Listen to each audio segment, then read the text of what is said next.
जी, अस्सलाम वालेकुम। आज हम डिस्कस करेंगे 5 वर्ड्स। हमने एक सीरीज़ शुरू की है कि डेली बेसिस पर हम 5 वर्ड डिस्कस करेंगे। तो आज का जो हमारा डॉन न्यूज़पेपर का जो आर्टिकल है वो है a tale of two tracks by Ishrat Hussain, और इसका लिंक भी मैंने दिया है। अगर आप ये पढ़ना चाहते हैं तो आप इस लिंक के थ्रू इसको पढ़ भी सकते हैं। तो हमारा जो पहला वर्ड है वो है सिनर्जीज़। सिनर्जीज़ एज अ नाउन यूज़ होता है। The combined power of a group of things when they are working together that is greater than the total power achieved by each working separately। कि जब ऑर्गेनाइजेशन या group of people जो हैं वो काम करते हैं आपस में मिल के, तो उनका जो काम का रिज़ल्ट है वो उससे ज़्यादा होता है अगर वो इंडिविजुअली करें तो। और इसकी एग्जांपल है, a synergy has developed among the different groups working on this project. This is the type of place where art and food find true synergy। synergy हम आंगी को भी कहते हैं। सेकंड वर्ड है exemplary। exemplary का मतलब होता है serving as a desirable model, very good, serving as a warning or deterrent, serving as an example, instance or illustration। exemplary का मतलब ये होता है कि आप किसी के लिए रोल मॉडल बन जाते हैं, तो उसको हम एग्जाम्पलरी कहते हैं। जिस तरह से कैम्ब्रिज ने भी इसको डिफ़ाइन किया, very good and suitable to be copied by other people. For example, as a hospital volunteer you have given exemplary service to your community. He saw action in the marines and his performance was exemplary. Third word है commendable. Commendable as an adjective use होता है। Deserving praise, deserving of high regard और great approval.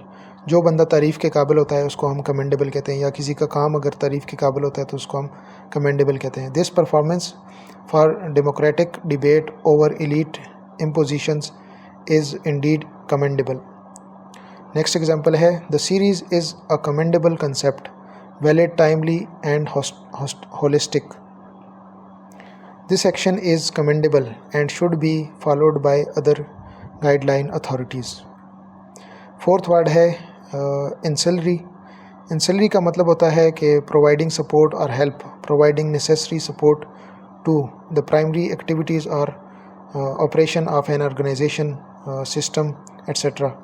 यानी आप किसी भी organisation या group में जब आप कोई काम कर रहे होते हैं तो अपना एक सपोर्ट देते हैं या हेल्प देते हैं, तो उसको हम ancillary कहते हैं। ये एज एन एडजेक्टिव यूज़ हुआ है। For example, in the last 10 years और so we have developed a number of ancillary services which have grown out of our core business. इसको एज अ नाउन भी हम use कर सकते हैं कि जो बंदा हेल्प करता है या जो बंदा सपोर्ट देता है किसी ऑर्गेनाइजेशन में, तो उसको हम एंसिलरी कह सकते हैं। A person who work provides necessary support to the primary activities of an organisation और सिस्टम एट्सेट्रा, तो उसको हम एंसिलरी कहते हैं। For example, the school budget covers both teachers and ancillaries who assist in administration and maintenance. यानी यहाँ पर जो दो वर्ड यूज़ हुए हैं स्कूल में काम करने वाले के, एक टीचर्स है, दूसरा एंसिलरीज है। तो एंसिलरीज जो हैं वो बाकी जो काम देते हैं, जिस तरह के एडमिनिस्ट्रेशन या मेंटेनेंस का काम है, तो उनको हम एंसिलरी कहते हैं। फिफ्थ वर्ड है ट्रैवर्सिंग। ट्रैवर्सिंग एक वर्ब है और इसका मीनिंग है टू मूव और ट्रैवल थ्रू एन एरिया और गो थ्रू अ सिचुएशन और सम सर्कमस्टेंसेस। जब आप किसी सिचुएशन से गुज़रते हैं इधर उधर जाके, या फिर किसी एरिया में आप इधर उधर जाते हैं, तो उसको हम ट्रैवर्सिंग कहते हैं, इधर उधर जाना। For example, Stanley traversed the continent from west to east. Second example है, more recently SPD and defence production are traversing the same path. Third example है, ये एक लिटरल मीनिंग भी हम इसका ले सकते हैं, जिस तरह के ये एग्जांपल है, she is traversing a difficult period in her life with resilience. मतलब going through a tough emotional experience. जब आप किसी टफ़ इमोशनल एक्सपीरियंस से गुजरते हैं तो उसको भी हम ट्रैवर्सिंग कहते हैं। आज के लिए ये 5 वर्ड्स थे। नेक्स्ट जो क्लास होगी उसमें हम नेक्स्ट 5 वर्ड डिस्कस करेंगे। आज के लिए इतना ही। अल्लाह हाफ़िज़।